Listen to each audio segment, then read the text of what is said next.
हाय, welcome back. तो start करते हैं आरसीसी का नेक्स्ट पार्ट।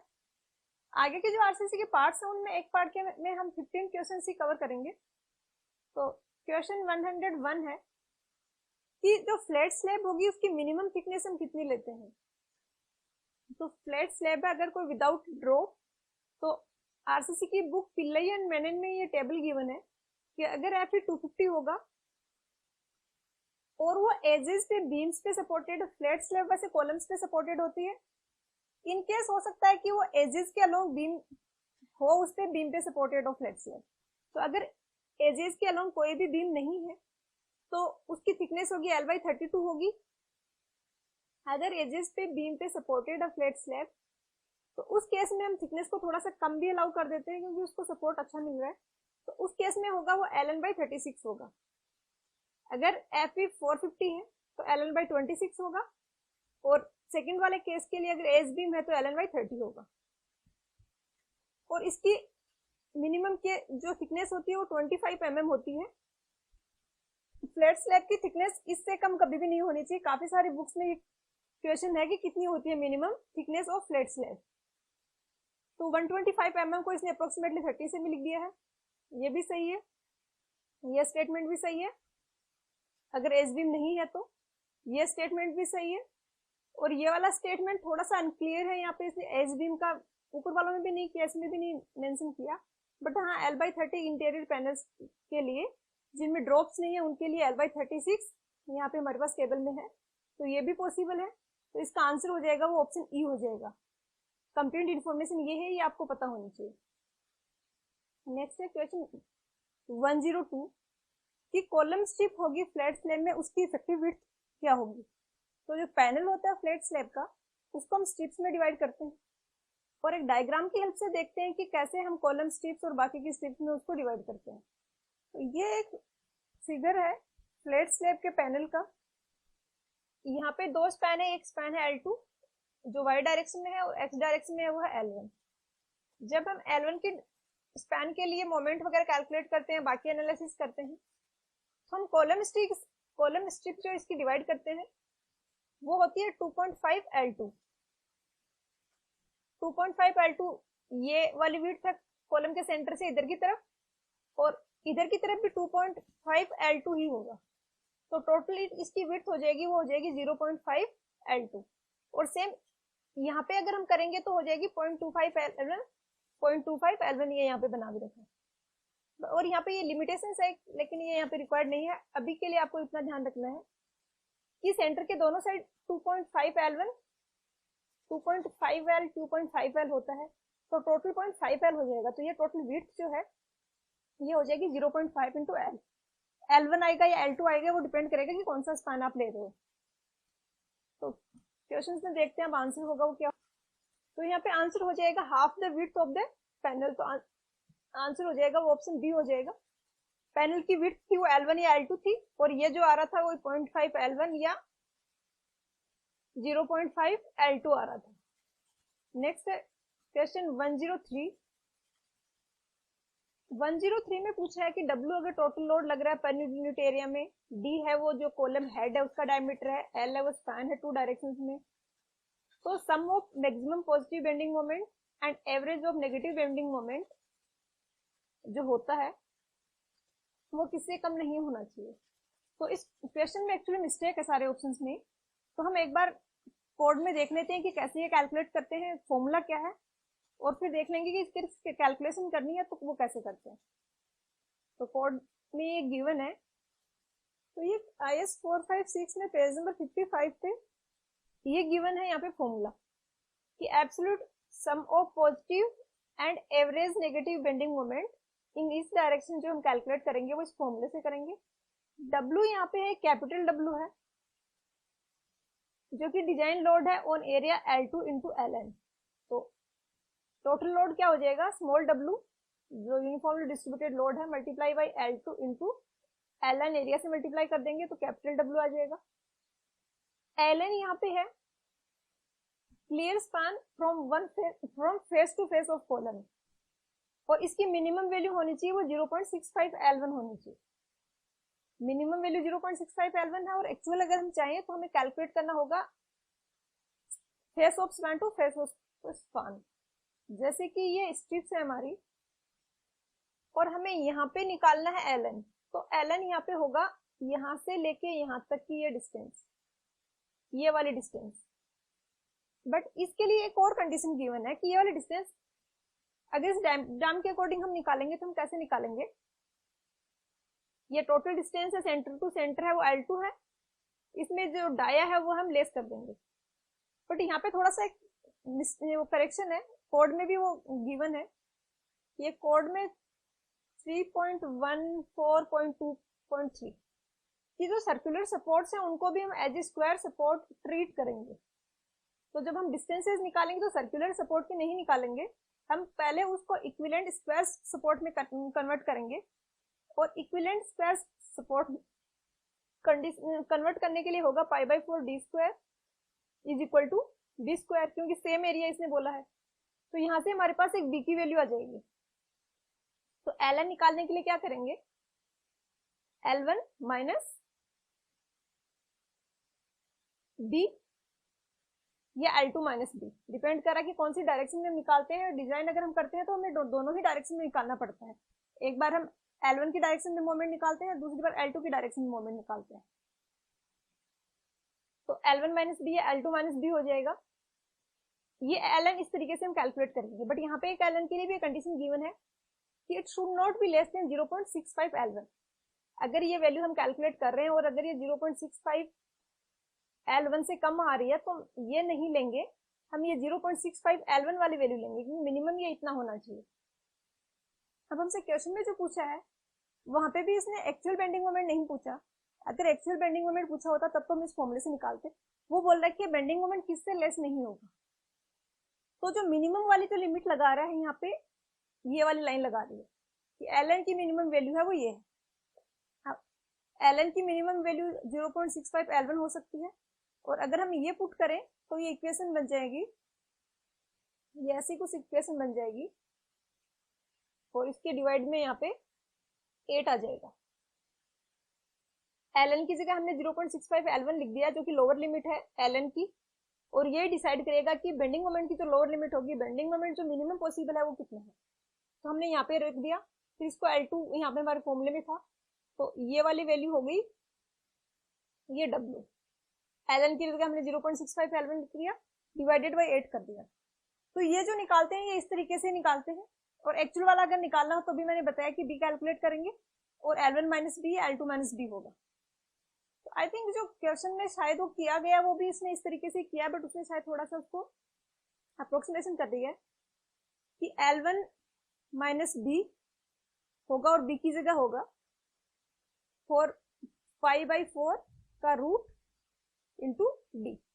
इस तरीके से हम b को फाइंड आउट करेंगे। तो ये वाली वैल्यू हम Ln की जगह रखेंगे, लेकिन फिर भी जो क्वेश्चन में जो ऑप्शंस दे रखे हैं वो नहीं आ रहे हैं। तो कोड में मैंने आपको बता दिया, जो 2000 वाला कोड है उसमें इस तरीके से गिवन है, और कैलकुलेशन है वो इस तरीके से होती है। तो ये कंसेप्ट आपको क्लियर हो गया होगा। चलते हैं नेक्स्ट क्वेश्चन पे। आगे के सारे 4-5 क्वेश्चन है वो सर्कुलर स्लैब के टॉपिक के हैं। तो एक तो सर्कुलर स्लैब का जो टॉपिक है उसके डेरिवेशंस वगैरह आप बीटेक के जो सिलेबस होता है उसमें नहीं होते। तो जो भी सर्कुलर स्लैब के जो फॉर्मूला है वो डायरेक्टली फॉर्मूले गिवन है बुक में, और वो आपने डायरेक्टली याद रखने हैं। उनका जो डेरिवेशन है कि उनको हमने कैसे डिराइव किया, कौन सी थ्योरीज लगाई, तो वो आपकी बीटेक के स्कोप में नहीं है। तो सबसे पहले में तो पूछा है कि अगर एक्सटर्नल लोडिंग है सर्कुलर स्लैब में तो उसका शेप होगा वो कैसा होगा। तो उसका शेप होता है वो पैराबोलॉइड होता है, ये कुछ इस तरीके से होता है। तो सर्कुलर स्लैब पे अगर लोडिंग लग रही है तो ये कुछ इस टाइप का शेप ले लेती है, और इसमें स्ट्रेसेज आते हैं वो रेडियल स्ट्रेसेज भी होते हैं, सर्कमफ्रेंशियल स्ट्रेसेज भी होते हैं। जैसा कि हमने फॉर्म में पढ़ा था या फ्लूइड मैकेनिक्स में भी, हार्डलिक्स में भी पढ़ रहे हैं कि जो कोई टैंक है अगर उसमें स्ट्रेसेज है, उसमें प्रेशर लग रहा है, तो रेडियल स्ट्रेसेज भी आते हैं और उसमें सर्कमफ्रेंशियल स्ट्रेसेज भी आते हैं। सर्कमफ्रेंशियल स्ट्रेसेज होते हैं वो इस तरीके से सर्कमफ्रेंस के अलोंग एक्ट करते हैं, और रेडियल स्ट्रेसेज है वो कुछ इस तरीके से रेडियल के जो रेडियस की डायरेक्शन है उसके डायरेक्शन में एक्ट करते हैं। तो इसका आंसर ऑप्शन सी हो जाएगा। आगे वाले 3-4 क्वेश्चन है उसके भी हम फॉर्मूले देख लेते हैं। क्वेश्चन 105 में पूछा है कि कोई सर्कुलर स्लैब है जिसकी रेडियस r है, तो उसमें मैक्सिमम रेडियल मोमेंट होगा सेंटर पे, वो कितना होगा। तो इसमें दो टाइप की सपोर्ट कंडीशंस बनती हैं। एक तो सर्कुलर स्लैब है, वो सिंपली सपोर्टेड है, सर्कमफ्रेंस पे उसकी जो सपोर्ट है उसका वो सिंपली सपोर्टेड है, और वो फिक्स्ड सपोर्ट भी हो सकता है। तो दोनों के लिए अलग अलग फॉर्मूले हैं, बेंडिंग मोमेंट डिस्ट्रीब्यूशन अलग अलग है। तो हम उनका बीएमडी देख लेते हैं और फॉर्मूला भी देख लेते हैं कि कैसे कैलकुलेट करते हैं सर्कमफ्रेंशियल और रेडियल दोनों के लिए। तो ये वाला सिंपली सपोर्टेड वाले केस के लिए है, और आपको डायग्राम में देख के भी पता चल रहा होगा कि सपोर्ट्स पे बेंडिंग मोमेंट है वो 0 आ रहा है। इट मींस सपोर्ट है वो सिंपली सपोर्टेड है। और यहाँ पे दो टाइप के स्ट्रेसेज होते हैं, दो टाइप के स्ट्रेसेज होंगे और दो टाइप के बेंडिंग मोमेंट होंगे। एम थीटा रिप्रेजेंट कर रहा है सर्कमफ्रेंस की डायरेक्शन में जो बेंडिंग मोमेंट होगा, सर्कमफ्रेंस से जो बेंडिंग मोमेंट होगा, और एम आर रिप्रेजेंट कर रहा है जो रेडियल डायरेक्शन में बेंडिंग मोमेंट होगा। दोनों का डिस्ट्रीब्यूशन होता है वो पैराबोलिक होता है। सर्कमफ्रेंशियल वाले एम के लिए ये फॉर्मूला है W/16 3a² माइनस r², और जो रेडियल वाला है उसके लिए ये फॉर्मूला है 3/16 WA² माइनस r²। इस फॉर्मूले से ये भी वैल्यू कहीं की भी वैल्यू निकाल सकते हैं वैसे तो, बट मोस्टली या तो सेंटर की पूछी जाती है या सर्कमफ्रेंस की पूछी जाती है। अगर इस फॉर्मूले से हम सेंटर की वैल्यू निकालेंगे, r की वैल्यू 0 रख देंगे तो सेंटर की वैल्यू आ गई 3/16 WA²। अगर हमें यहाँ की सर्कमफ्रेंस की जो सपोर्ट के यहाँ का अगर चाहिए मोमेंट, तो उस केस में हम यहाँ पे r की वैल्यू रखेंगे a, r की वैल्यू a रखेंगे 3a² माइनस a², तो ये आ जाएगा W/16 2a²। तो ये आ गया। सेम हम रेडियल वाले में भी फॉर्मूला याद रखेंगे, और जहां का भी निकालना है, जैसे सेंटर का है तो r 0 रख देंगे, और यहाँ पे तो 0 हो जाता है क्योंकि r इक्वल टू a रखोगे यहाँ पे, तो जो रेडियल वाला बेंडिंग मोमेंट है वो सपोर्ट्स पे 0 हो जाएगा। तो हम एक बार देखते हैं क्वेश्चन में कौन सा पूछा है। क्वेश्चन में इसने पूछा है सेंटर ऑफ द स्लैब, और कौन सा वाला पूछा है, रेडियल मोमेंट। तो हम देखते हैं रेडियल का सेंटर पे, तो रेडियल का नीचे वाला डायग्राम और सेंटर पे है 3/16 WA², तो आंसर हो जाएगा 3/16 WA²। ए है वो यहाँ पे सर्कुलर जो स्लैब है उसकी रेडियस है, जैसे टॉप वाले जो लोडेड स्लैब है वहां पे लिखा हुआ है। तो यहाँ पे इसका आंसर हो जाएगा, वो हो जाएगा option C 3WR² divided by 16। Next में इसने पूछा है कि सर्कुलर स्लैब है, रेडियस आर है, maximum circumferential bending moment at the centre of the slab. हमने देखा भी था कि सेंटर पे मैक्सिमम था, तो उसकी वैल्यू कितनी होती है वो देखते हैं। तो सर्कमफ्रेंशियल वाले का डायग्राम है ये वाला, इसने पूछा सेंटर पे, तो सेंटर पे ये वाला फॉर्मूला था, इसमें r 0 रखेंगे तो आ जाएगा 3/16 WA²। तो इससे हमें ये भी पता चल रहा है कि सेंटर पे जो बेंडिंग मोमेंट है सर्कमफ्रेंशियल वाला और रेडियल वाला दोनों सेम ही आ रहे हैं, वो दोनों मैक्सिमम है वो सेंटर पे ही है। तो यहाँ पे आंसर हो जाएगा, वो ऑप्शन सी हो जाएगा 3WR² डिवाइडेड बाई 16। यहाँ पे रेडियस को इसने r से रिप्रेजेंट किया है, इसलिए r की फॉर्म में आ रहे हैं फॉर्मूले। नेक्स्ट क्वेश्चन है 107। यहाँ पे भी एक सर्कुलर स्लैब है, W है वो यूनिफॉर्मली डिस्ट्रीब्यूटेड लोड है, बट यहाँ पे एंड है वो फिक्स्ड एंड है, और हमसे पूछा है कि maximum positive radial moment centre पे होगा वो कितना होगा। तो हम इसका बीएमडी और फॉर्मूला देख लेते हैं। तो ये है, ये फिक्स्ड एंड की कंडीशन है, यहाँ डायग्राम में भी दिखाया हुआ है कि एंड्स है वो फिक्स्ड है। ये लोडेड स्लैब है, वो नीचे वाले ये वाला सर्कमफ्रेंशियल बेंडिंग मोमेंट का डायग्राम है, और ये रेडियल बेंडिंग मोमेंट का डायग्राम है। तो यहाँ पे फॉर्मूला है वो W/16 a² माइनस r² है। वेरिएशन अभी भी पैराबोलिक है, सेंटर पे मैक्सिमम आ रहा है, यहाँ पे a की जगह r रखेंगे, r की जगह a रखेंगे। r है वो रेडियल डिस्टेंस है जिसपे कि हम बेंडिंग मोमेंट निकाल रहे हैं। तो अगर हम यहाँ पे निकाल रहे हैं सपोर्ट्स पे, तो r की जगह a रखेंगे तो ये 0 हो जाएगा, और यहाँ पे सेंटर पे मैक्सिमम हो जाएगा। नेक्स्ट है रेडियल बेंडिंग मोमेंट का डायग्राम है, इसके लिए ये इक्वेशन है W/16 a² minus 3r²। r की डिफरेंट वैल्यू रखेंगे, तो जो सेंटर पे निकालेंगे तो आएगा WA² बाई 16 ये वाला, और जब सपोर्ट्स में निकालेंगे तो आएगा 2/16 WA²। और ये वेरिएशन से पैराबोलिक है। ये कुछ वैसा ही डायग्राम आ रहा है जो कि फिक्स्ड बीम का हम बीएमडी बनाते थे, कुछ वैसा ही बीएमडी बन रहा है। तो हम देखते हैं कि क्वेश्चन में कौन सा फॉर्मूला पूछा गया है। तो क्वेश्चन में इसने पूछा है कि maximum positive radial moment at centre, radial moment पूछा है और सेंटर पे पूछा है। तो सेंटर पे रेडियल की वैल्यू है WA²/16, ये वाली। तो ये हो जाएगा फिर आंसर। ऑप्शन सी में है WR²/16, तो यही आंसर हो जाएगा। क्वेश्चन 102 में पूछा है कि जो मैक्सिमम नेगेटिव बेंडिंग मोमेंट होगा और मैक्सिमम पॉजिटिव बेंडिंग मोमेंट होगा, रेडियल वाले मोमेंट की बात कर रहा है, तो उनका रेशियो होगा वो क्या होगा, maximum negative to maximum bending positive का। तो मैक्सिमम नेगेटिव आ रहा है 2/16 WA², ये यहाँ पे आ रहा है सपोर्ट पे, और मैक्सिमम पॉजिटिव आ रहा है WA²/16। तो इनका रेशियो आ जाएगा वो 2 आ जाएगा। तो आंसर हो जाएगा 2, जो कि यहाँ पे गिवन है, ऑप्शन बी में गिवन है, तो ऑप्शन बी आंसर हो जाएगा। नेक्स्ट है क्वेश्चन 109 कि नॉर्मल केसेस अगर है तो स्टिफनेस वाला कंडीशन फुलफिल हो सिंपली सपोर्टेड बीम के लिए, तो स्पान टू विड्थ का रेशियो, डेप्थ का रेशियो क्या होना चाहिए। तो स्पान टू डेप्थ का रेशियो होता है कैंटिलीवर के लिए 7, सिंपली सपोर्टेड के लिए 20 और कंटिन्यूअस के लिए 26। तो सिंपली का पूछा है तो आंसर हो जाएगा बी, सॉरी ये 20 जो ऑप्शन सी में गिवन है। बट यहाँ ध्यान रखना है कि ओवरऑल डेप्थ इसने गलत लिखा है, ये स्मॉल डी होता है जो कि होता है इफेक्टिव डेप्थ। नेक्स्ट है क्वेश्चन 110। 110 में बोला है कि अगर स्पान टू डेप्थ का रेशियो है वो 10 है, वो 10 या 10 से कम है, तो कौन सी टाइप के सपोर्ट को फुलफिल करेगा, सेटिस्फाई करेगा।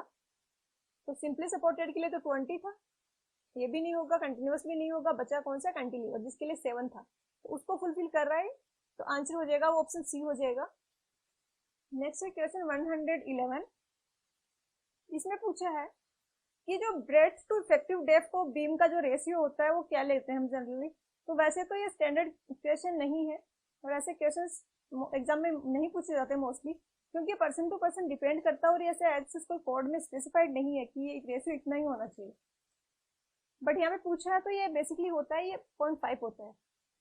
बी जो हम लेते हैं, डी हम कैलकुलेट करते हैं बेंडिंग मोमेंट के अकॉर्डिंग, और फिर बी जो लेते हैं हम डी का हाफ लेते हैं, तो इसका आंसर हो जाएगा वो ऑप्शन बी हो जाएगा। 112 में पूछा है कि इनिशियल एस्टिमेट बीम डिजाइन का करें तो विड्थ होगी वो क्या अज्यूम करेंगे। तो अगेन ये बी पूछ रहा है, तो एल होता है वो, सॉरी डी होता है वो L/10 होता है अप्रोक्सीमेटली। अगर अप्रोक्सीमेट एस्टिमेट मुझे निकालना हो तो एल को 10 से डिवाइड करके मैं डी कैलकुलेट कर सकती हूँ। और बी होता है वो इसका हाफ होता है, तो ये L/20 होना चाहिए मेरे अकॉर्डिंग। जैसे इसका आंसर गिवन है ऑप्शन डी है, आंसर इसका ऑप्शन डी होना चाहिए। बट वैसे ये स्टैंडर्ड क्वेश्चन नहीं है ये भी, क्योंकि इन सब की कोई गाइडलाइंस कोड में नहीं गिवन है, वो पर्सन टू पर्सन वेरी करता है कि कैसे डिजाइन कर रहे हो आप। नेक्स्ट है क्वेश्चन 113। ऐसा क्वेश्चन हमने पहले भी किया है।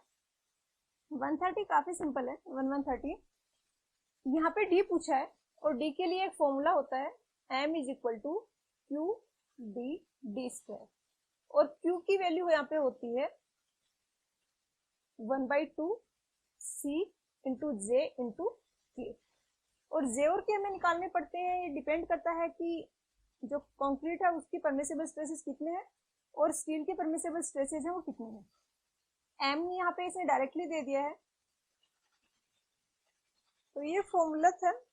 K और J निकालने का, J इस फॉर्मूले से निकालेंगे। M की वैल्यू भी यहाँ पे गिवन है 18, C है वो है 50 और T की वैल्यू गिवन है यहाँ पे 1400। तो ये C, T उन सब की वैल्यू यहाँ पे रखेंगे, तो K की वैल्यू कैलकुलेट करेंगे और K से G की वैल्यू आ जाएगी। K की वैल्यू इसको सॉल्व करोगे तो आएगी 0.391, और J की वैल्यू इसके से कैलकुलेट करेंगे 1 - 0.391 डिवाइडेड बाई 3, तो ये आ जाएगी 0.87।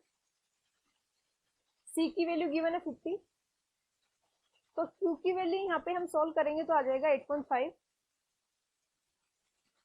m is equal to 8.5 into B into D square. हमसे यहाँ पे पूछा गया डी, तो डी हो जाएगा m divided by 8.5 into B का रूट, और 1/8.5 को हम सोल्व करेंगे तो ये कोफिशिएंट आ जाएगा, यहाँ पे 0.118 कुछ आ जाएगा, तो आंसर हो जाएगा वो ऑप्शन ई हो जाएगा, ए हो जाएगा। क्या करना है, डी निकालना है, m divided by 8.5 into B का रूट, लेकिन यहाँ पे नीचे कुछ नहीं आ रहा, ऊपर कोफिशिएंट आ रहा है, तो 1/8.5 को हम सोल्व करेंगे तो आंसर आ जाएगा वो ऑप्शन ए आ जाएगा। नेक्स्ट 114, नेक्स्ट है क्वेश्चन 114, ये लिंटल का क्वेश्चन है, तो इससे पहले आपको पता होना चाहिए कि कौन सा पार्ट होता है बिल्डिंग का जिसको हम लिंटल बोलते हैं।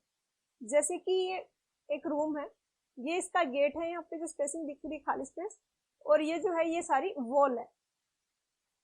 तो यहाँ पे ये वाला जो पार्ट होगा, ये वाला जो स्ट्रक्चर है, इस पे ऊपर से लोड लग रहा है, तो ये काइंड ऑफ ए बीम है, जैसे कि बीम है, एजेस पे सपोर्टेड है और ऊपर से लोड लग रहा है, तो कुछ उसी टाइप का स्ट्रक्चर होता है लिंटल, इसको बोला जाता है लिंटल। जो ये ऊपर वाला जो प्रोवाइड कराते हैं इसको बोलते हैं लिंटल।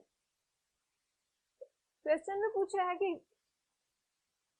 लिंटल कोई ओपनिंग है, डब्ल्यू है, वो लोड कैरी कर रहा है। ये नेक्स्ट जो लिखा है ये अगले वाले क्वेश्चन में करेंगे हम डिस्कस। तो उसके लिए बेंडिंग मोमेंट होगा, वो क्या होगा, डब्ल्यू लोड कैरी कर रहा है, कोई लिंटल है, उसका इफेक्टिव स्पैन एल है, तो उसमें जो बेंडिंग मोमेंट आएगा वो कितना आएगा, तो ये बेंडिंग मोमेंट आता है, ये WL/6 आता है, डायरेक्टली आपको याद रखना है। नेक्स्ट क्वेश्चन है वो भी इसी पे बेस्ड है, उसमें पूछा है कि लिंटल के लिए जो लोड कैलकुलेट करेंगे, जो हम यहाँ पे ये W load carried by lintel कर रहे हैं वो क्या होता है। तो वैसे तो बीम के तो ऊपर हम ऊपर जो ये सारा है इस तरीके से कोई है लोडिंग, तो हम मान लेते हैं कि सारा का सारा लोड है वो बीम पे आ रहा है। अगर बीम के जैसे साइड्स में इसको कुछ भी सपोर्ट नहीं होता, तब तो हम ये मानते हैं कि ये वाला जो लिंटल के ऊपर जो वॉल है, ये वाली सॉरी जो वॉल है, इसका सारा का सारा लोड है वो लिंटल पे आ रहा है। बट अब यहाँ पे ऐसा नहीं होगा, क्योंकि साइड्स में भी ये वॉल है यहाँ पे, तो ये भी तो कुछ लोड ले रही है। तो लिंटल कितना लोड ले रहा है, वॉल कितना लोड ले रही है, इसके लिए एक सिंपल सा फॉर्मूला है कि इसके ऊपर एक ट्राइंगल बना दो, इक्विवेलेंट ट्राइंगल, जिसकी की सारी डायमेंशन है वो LL है। तो ये इक्विवेलेंट ट्राइंगल हमने लिंटल पे बना दिया, और इसकी सारी साइड्स हैं वो LL हैं, तो इसके सारे एंगल होंगे वो 60-60 डिग्री होंगे। तो जो भी मैसनरी का पार्ट इस ट्राइंगल में आ रहा है, हम अज्यूम करेंगे कि वो वाला लोड लिंटल पे जा रहा है। बाकी जो इसके इधर वाले जो बाकी ये सारा लोड है, ये सारा जा रहा है वॉल के पे, वॉल है उसको फाउंडेशन में ट्रांसफर कर रही है, और ये जो ट्राइंगल के अंदर जो मैसनरी है उसका लोड जा रहा है वो लिंटल पे जा रहा है। तो नेक्स्ट क्वेश्चन 115 यही है कि लिंटल टोटल जो लोड कैरी कर रहा है वो हम कैसे कैलकुलेट करते हैं। तो हम करते हैं कि इक्विलेटरल ट्राइंगल बनाते हैं, जिसकी साइड है वो L है, और उसके और स्लैब के बीच में, स्लैब कहाँ पे है, जैसे कि ये छत है तो स्लैब है ये यहाँ पे होगी, तो ये स्लैब और लिंटल के बीच में हमने ट्राइंगल बनाया है, इक्विलेटरल ट्राइंगल है। इसमें जो मैसनरी का पार्ट आ रहा है उसका जो लोड होगा वो लिंटल पे जाएगा, तो इसका आंसर हो जाएगा वो ऑप्शन डी हो जाएगा 115 का, कि इक्विलेटरल ट्राइंगल बनाते हैं उससे हम लोड कैलकुलेट करते हैं। और ये सेम ही चीज इसने यहाँ पे लिखी थी कि डब्ल्यू इसने डिफाइन किया था कि डब्ल्यू क्या है, तो डब्ल्यू वो लोड है जो कि कैरी किया जा रहा है, लिंटल जिसको कैरी कर रहा है, और जो इक्वल होगा इक्विवेलेंट ट्राइंगल बनाएंगे हम, और जैसे कि ये वाला एरिया है यहाँ पे जो मैसनरी है उसका जो लोड है वो डब्ल्यू है। तो ये हो गए क्वेश्चन 114 और 115। तो आज के लेक्चर वीडियो को यहीं पे एंड करते हैं, आगे के क्वेश्चंस नेक्स्ट पार्ट में कवर करेंगे। All the best.